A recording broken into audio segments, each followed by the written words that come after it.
Welcome back to our channel, Yorgies. We are going to go through a headstand tutorial today. So let's come to lie on our backs. We're going to bring the soles of the feet to the ground, bring them underneath the knees, and we're going to start with some pelvic tilt. So your palms are going to grip the ground, and you're going to engage your low belly. So almost like someone comes around and karate chops your belly. You start to push your low back into the mat, and we're going to hold. Hold for 3, 2, 1, release, and kind of feel, maybe put your hand beneath your low back and just kind of feel how you might be able to slide it under there as you're releasing. So you want to close off that space and hold.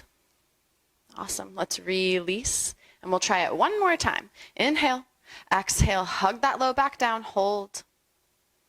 Beautiful. 3, 2, and 1. So we're going to move on. So start to lift your knees, bring your shins parallel with the sky. Your palms are going to flip up, and we're going to stay just like this and take a nice deep breath. Exhale, hug that low belly down. All right, this is our level 1 hollow hold. So you're welcome to stay here if you want to go through this exercise, or we're going to go to level 2. Lift the forehead towards the legs, and then lift the shoulders, the chest. Keep those palms open.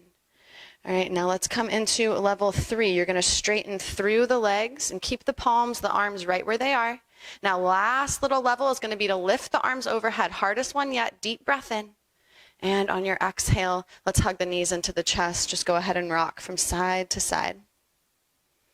Awesome. We're going to roll up and come into a puppy pose. So much like tabletop, you're going to keep the knees right underneath the hips. Pull your heart down towards the mat, and you want to try to kind of keep your belly and thighs touching if you can. Keep pressing the belly back towards the legs, tailbone nice and high, and you should feel this nice and open in the chest.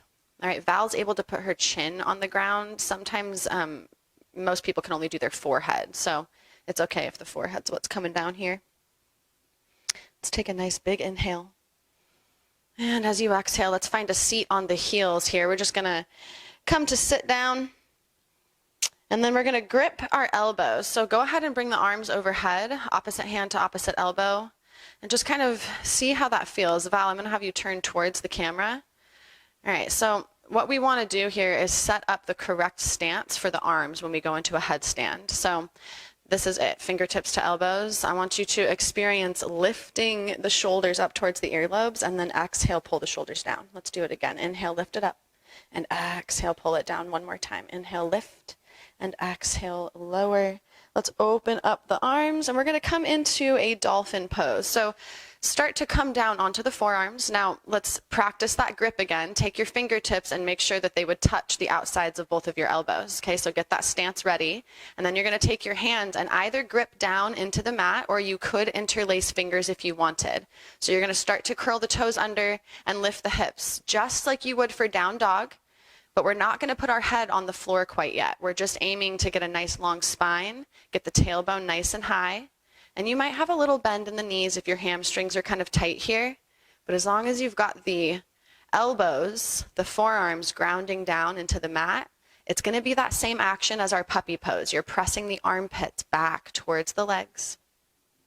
And we're going to take a little walk towards the face with the feet. Now just kind of see how close you can come in. You want to try to stack hips over shoulders someday. And then go ahead and lengthen those legs back out along the mat.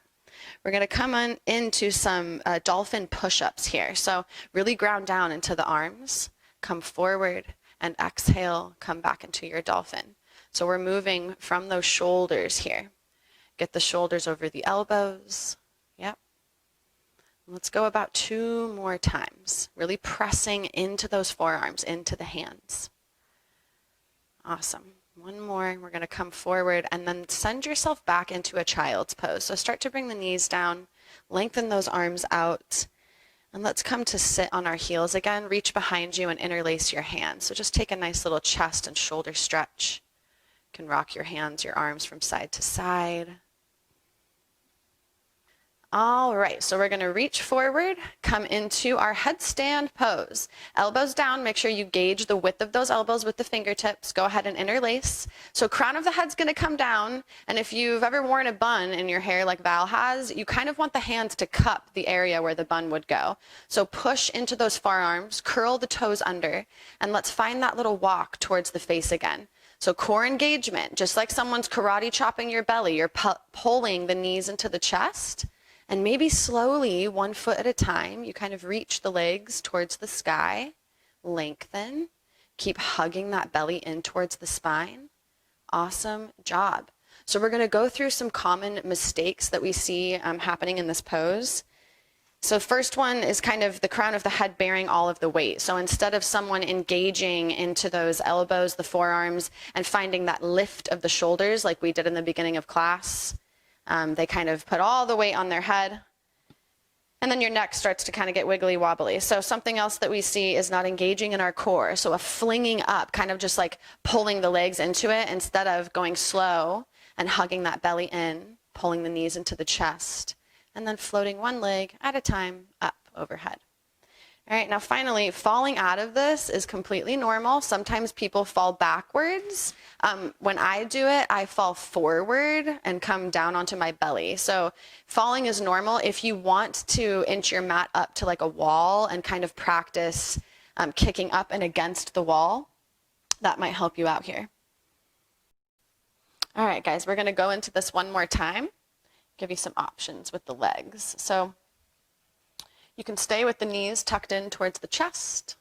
Maybe lift the legs overhead and find a straddle. Legs go kind of wide. All right, sometimes hugging one knee in and letting the other leg float behind you is fun.